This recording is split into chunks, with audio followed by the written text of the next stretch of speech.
Welcome to On the JOB with your host, Linn Parish, editor of the Journal of Business. On the JOB is about the Inland Northwest business community, where you'll hear firsthand the backstories from the men and women reporters at the Journal of Business. On the JOB is brought to you in part by McNeese Wheeler Attorneys. Here's Linn. Hi, welcome to the On the JOB podcast. I'm Linn Parish, and I'm here today with LeAnn Bjerken, one of our reporters over at the Journal of Business. Welcome, LeAnn. Welcome. Yeah, good. Hey, so LeAnn wrote a story this time about trends in LEED certification in construction in the Spokane Market.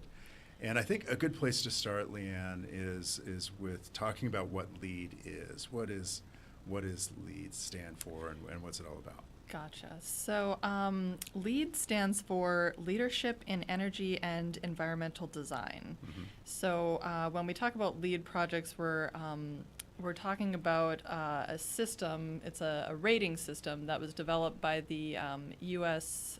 Green Building Council. So it's a way of measuring a building's environmental sustainability. Sure. And what materials were used to construct it and how it was designed. Most of these projects are going to be designed to be more energy efficient, basically. Yeah, great. And it's interesting from what I've learned about LEED. There are some interesting parameters that go into it. Like, it's not just energy efficiency, and it's not just other elements of sustainability. There's you get points for not having people smoke on the job site, and you get points for how you dispose of waste and how much construction waste you generate and that sort of thing. So it's an interesting formula. It's an interesting formula. You talked to a number of engineers and architects, and in fact, that's where the story idea came from, right? Was a engineer that you talked to for a separate story. So for one of my previous stories, I had spoken with an engineering firm, and one of the guys I had talked to there had discussed with me that they'd been seeing kind of a decline in the number of people that were looking to have their projects LEED certified. Mm-hmm. So we thought at the Journal that it would be interesting to see if that held true for across the board of whether architects are noticing that kind of thing, as well as engineers and designers, that kind of thing. Sure. So yeah. Now, what did you find when you talked to other architects and engineers? What's the trend in LEED? It sounds like there has been kind of a bit of a decline, but most of it seems to be maybe not so much that there's been any kind of significant decline, but just that people are maybe less interested in pursuing LEED certifications in favor of just making sure that they have the energy standards for their particular project met. So they perhaps wouldn't want to, say, spend the extra money on a LEED consultant and going through the process of getting their projects certified just to have that designation, when they could perhaps save some costs and follow a design standard that still meets what's needed but doesn't necessarily have the full certification. Sure. I thought one of the more interesting points in your piece was that since LEED became common, or more common, energy codes have become more stringent, and that some of the elements that are required in LEED are now required in most every building. Is that accurate? Yeah, I would say so. It sounded like to me that since the program was developed, it's kind of snowballed for a lot of people in these industries, the awareness that there are different standards that you could apply to different projects and ways of including sustainability in your building process. Oh, that's great. Now, you talked to at least one member of the home building community as well. What has been the trend on the residential side?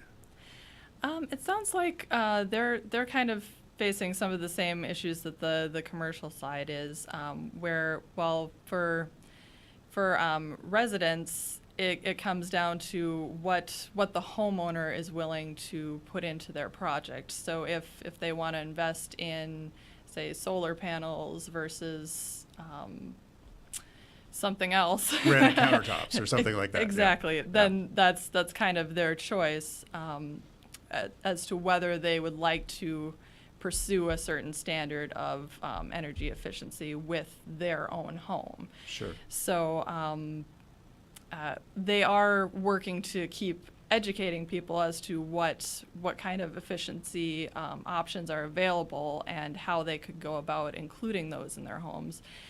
But as far as LEED, it doesn't sound like there's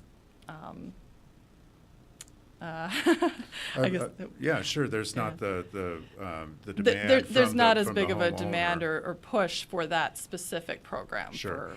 for homeowners. And if I remember correctly, and please correct me if I'm wrong, but the Spokane Home Builders Association at one point had their own green certification program. They did it at one point, yes.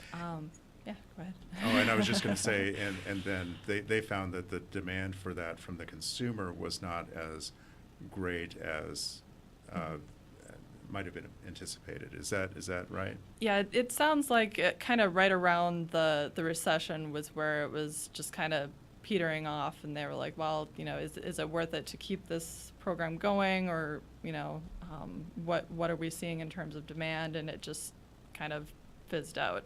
Sure. Now, while we may be seeing less LEED certification now, we have a number of projects in the Spokane market that have obtained LEED certification. Yes. Isn't that right? Do you have any statistics on that? I did find a couple. So the U.S. Green Building Council's website had listed 33 projects that have completed LEED certification in Spokane County since 2009. So that's the total there. As far as projects that are currently seeking certification, there was only 6 that I could find. Sure. Can you give us any examples of any projects that are either underway or recently completed that may be looking to obtain LEED certification? Among those 6, we have the Group Health South Hill Medical Center. Oh, okay. It's working towards their certification. Gonzaga University's Tennis and Golf Center was also among those projects. And Whitworth's Athletics Leadership Center was also included in those Sure. 6. Well, that's great. It's interesting because some of those are education projects, although higher education projects at private universities. But with the public schools, there are some requirements on what they have to do. Isn't that Yes. right? So Washington State has a very, from what I've been hearing with this particular story, Washington State has a really comprehensive energy code that's been kind of gaining strength the last couple of years. So most projects have to meet their standards, but Washington schools have a different standard, and it's escaping me what that is called. Well, I don't remember what it's called either, but basically the schools have the choice between the Washington State standard or becoming Exactly. LEED certified Yes. if they're receiving public funds from the state for their projects. Isn't that right? Yes, and it's similar with state-funded housing projects as well. They Okay. have their own standard called the Evergreen Sustainability Oh, Development okay. Standard. Okay. For all housing projects that receive state funds, they have to meet their own energy standard. So it sounds like the bottom line is that buildings are being built with greater energy efficiency and in some cases more environmentally responsible perhaps, but that they're not necessarily always trying to obtain this certification Exactly. when they're going yeah. through that process.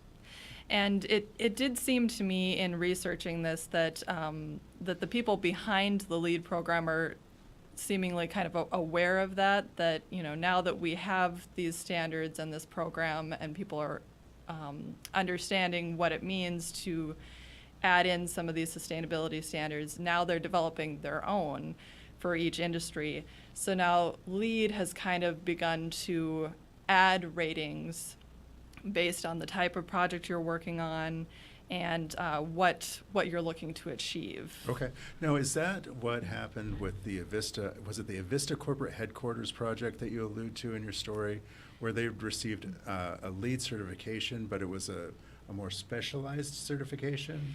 Yes, I believe. I want to say it was building operation and maintenance or something along those lines. So a lot of your LEED certifications, they start out with just tackling construction and design. Mm-hmm. But the additional rating that I think was mentioned in connection with the Avista project was the rating that you can achieve through LEED to better quantify how your operations are going to save energy. So Basically how the building's going to operate. Yes, Yeah, if you can prove that it's going to save a certain, you know, percentage of water or electricity, that kind of thing, then you would be able to attain that rating. Okay, great.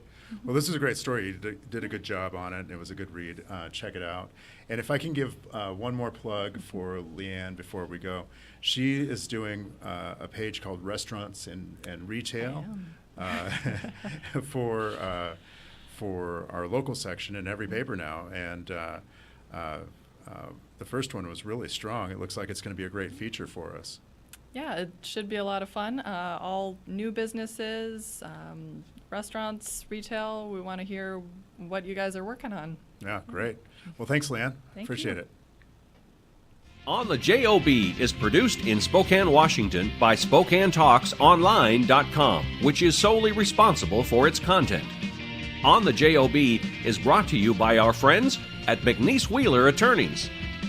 Ask Lynn a question, recommend a guest, and hear this program again online anytime at SpokaneTalksOnline.com.